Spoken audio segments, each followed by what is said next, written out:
சின்ன குழந்தைங்களுக்கும் பெரியவங்களுக்கும் இந்த மாதிரி செஞ்சு கொடுங்க. ரொம்ப விரும்பி சந்தோஷமாக சாப்பிடுவாங்க. எல்லா சத்தும் நிறைஞ்சிருக்கு. வேர்க்கடலை 1 கப் வறுத்த வேர்க்கடலை தான் எடுத்துருக்கேன். அதை மறுபடியும் லேசாக வறுத்துக்கிட்டேன். தோல் நீக்கி தனியாக எடுத்து வச்சுக்கோங்க. 1 டேபிள் ஸ்பூன் எள்ளு படபடன்னு வெடித்தோடனே இறக்கி எடுத்து வச்சுக்கோங்க. ஒரு மிக்சர் ஜாரில் தோல் உரித்த வேர்க்கடலை சேர்த்துக்கலாம். நல்லா கரகரப்பாக அரைச்சி எடுத்து வச்சுக்கோங்க. அதோட 1/4 கப் வெல்லம் சேர்த்துக்கோங்க.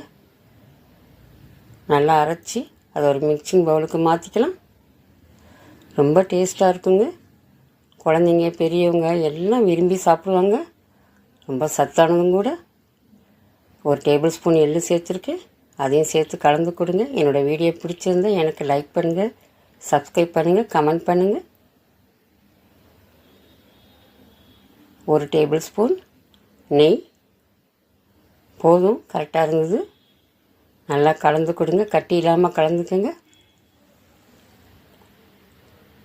அதோட 1/4 ஸ்பூன் ஏலக்காய் தூள். நல்லா கலந்து உருண்டைகளாக ஒட்டிக்கலாம். பார்க்க தான் இப்படி இருக்கும். நேரம் ஆக ஆக நல்லா இறுக்கிறீங்க. அம்மட்டு ருசியாக இருந்துச்சு. நீங்களும் ஒரு முறை ட்ரை பண்ணி பாருங்கள். தேங்க்ஸ் ஃபார் வாட்சிங்.